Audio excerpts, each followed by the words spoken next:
Señores de Como, bienvenidos. Tenemos a Tom Hardy, Venom himself. How are you, sir? Good, man. How are you?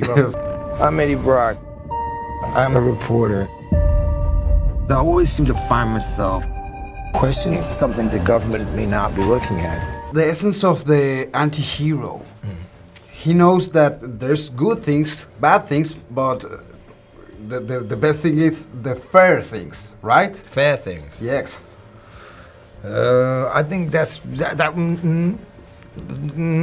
don't agree with that. No? Because life isn't fair. So there's another paradox. You know what I mean? It's about the balance of how much is it possible to leave the place a little bit better than it was, but causing as less harm as possible in the doing, as opposed to the fantastical nature of I'm going to do good and there's going to be a good outcome and no one will suffer, which isn't real. I found something really bad. And I have been...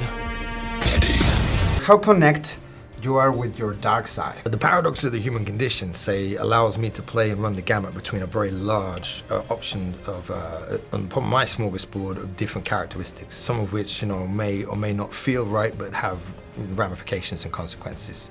I have full access to every single, I suppose, degree upon my personal protractor of life, to the meaning of which some things I choose not to go too far down. Do you know what I mean? So I know where my limits are, and I know where yours begins. And where the precipices that I want to push up on or not, because I'm old now.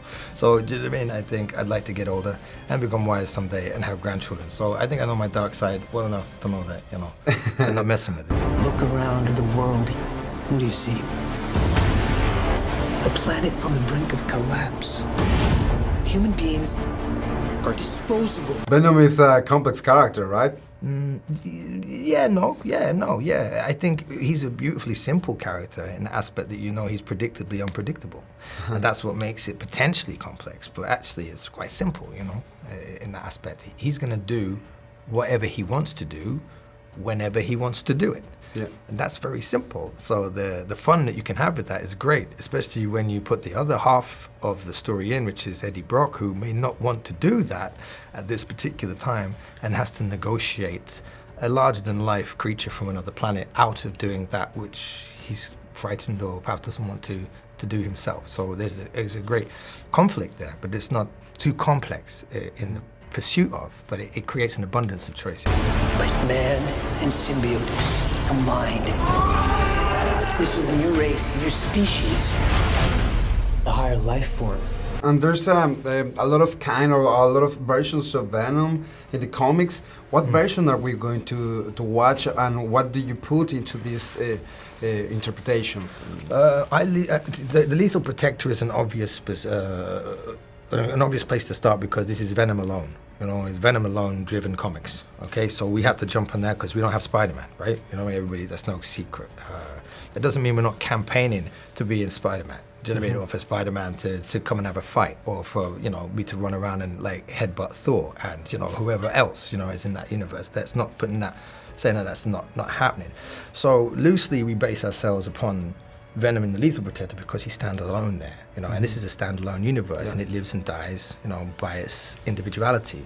He also comes with 900 plus other villains within the Spider-Man world, and there's plenty of material there for creatives to portray and develop stories which are compelling and fun. Venom is enough of a character in his own right to warrant an audience's enjoyment to come and watch this character interact with other characters, whether that's in the Marvel Universe or in the Venomverse. What do you want from me? You'll find out. Who do you want to fight in this? Everyone. But it's not even about fighting with Venom. He doesn't care. It's irrelevant. Yeah. It's irrelevant fighting. It's But just for he eats people. It's not even trading on the same. For you as a fan? Who do I want to fight as a fan? No one. I'm in a really good position there. I'm a Buddha floating on a lily pad, man.